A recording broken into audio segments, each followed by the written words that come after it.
após ser vaiada e receber gritos de apoio ao presidente eleito Luiz Inácio Lula da Silva.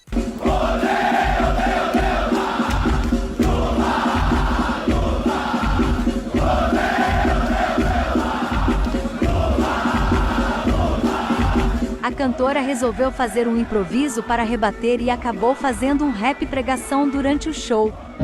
Nesse mundo tem lugar pra todo mundo, pra todo mundo, pra todo mundo. Eu posso pensar, eu posso ser quem vai ajuntar, quem vai fazer você se conhecer, você conhecer alguém. Eu não gosto, eu não quero jamais afastar. Eu não quero, eu não posso jamais desunir. É óbvio, eu tô feliz, eu tô aqui. Depois de 20 anos eu tô aqui, eu tô aqui. Eu não penso diferente de vocês. Eu quero amor, eu quero paz, eu quero as pessoas unidas. É por isso que sou cantora de carnaval.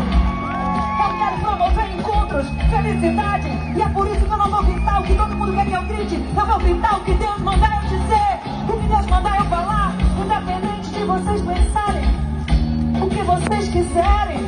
Porque eu não vivo de agradar, eu vivo de servir pra fazer vocês felizes.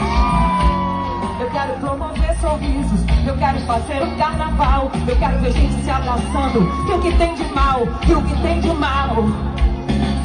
Eu tô viva, tenho sangue nas veias, tenho um sorriso pra declarar o meu amor e o meu lugar, o meu lugar.